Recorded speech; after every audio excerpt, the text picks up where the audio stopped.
ભાઈ મારે તને એક વાત કહેવી હતી. શું કેવી છે? બોલ ને ભાઈ. ના બહુ મોટા છે ભાઈ, એટલે મારે જમીનનો ભાગ જોઈએ છે. ભાઈ તું જમીનનો ભાગ લઈને શું કરીશ? ભાઈ મારે જમીનનો ભાગ જોઈએ એટલે જ જોઈએ.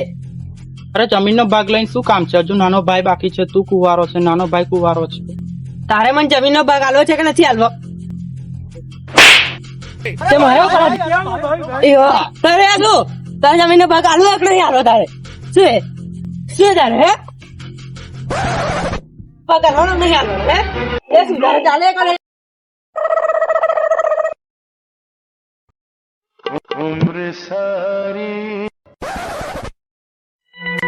જા તારા બે ભાઈ ખેતરમાં બહુ વળે.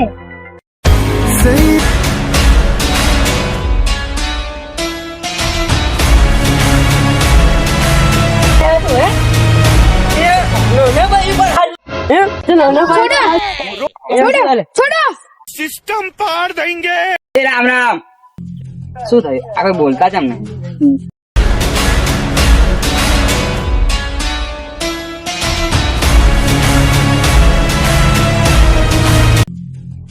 શું થયું? આ બોલતા કેમ નહીં? આ બે મારા ભાઈ વળે હે. કેમ વળે? શું થયું? મને પણ નથી ખબર. કેમ વળો છો?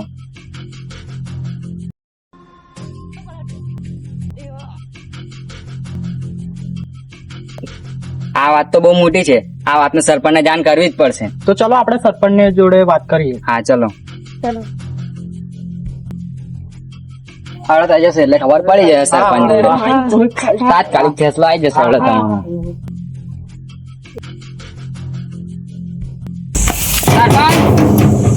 સરપંચ રામ રામ. રામ રામ. બોલો શું થયું? આ તન ભાઈ ને સમસ્યા છે, આપણે તેનો ન્યાય કરવાનો તમારે. એવું છે તો ચાલો આપણે પંચાયતે જઈને ન્યાય કરીએ. રામ રામ. રામ રામ. રામ રામ. હા તો બોલો, તમારે શું સમસ્યા છે? બોલો. સરપંચ સાહેબ, આ મારો નાનો ભાઈ છે. એને મને એવું કીધું કે જમીનનો ભાગ મારે જોઈએ છે, તો એને મેં ના કીધું તો મને મારામારી પર આવતો રહ્યો. હા તો તું કેમ મારામારી પર આવી ગયો હતો? તારો મોટો ભાઈ તને કેવી ખરો? તને કહેવાનો પૂરો હક છે. સરપંચ સાહેબ, મારે બસ જમીનનો ભાગ જોઈએ એટલે જોઈએ. તારા મમ્મી પપ્પા જીવે છે, તારો તું કુવાળો છે, તારો ભાઈ કુવાળો, તારે ભાગ લઈને કઈ જવું છે? મારા સપના બહુ મોટા છે એટલે મારે ભાગ જોઈએ એટલે જોઈએ. હા તો તમારા સૌથી નાના ભાઈને પૂછી લે એની શું રાય છે. તો આ મારો નાનો ભાઈ છે, એને આપણે પૂછી જોઈએ. લાગી મારા મમ્મી પપ્પા જીવે છે ત્યાં લગી કોઈને ભાગ નહીં મળે. તો મિત્રો, આ તમે પહેલો વિડીયો જોયો, એમાં તમને મજા આવી હશે. અને આ બે ભાઈ વિશે સરપંચ શું ન્યાય આપે છે એ જોવા માટે પાર્ટ 2 આવશે. એના માટે લાઈક કરો અને સબસ્ક્રાઇબ કરો. કમેન્ટ કરો. હા, કમેન્ટ કરવાનું ના ભૂલતા. શેર બી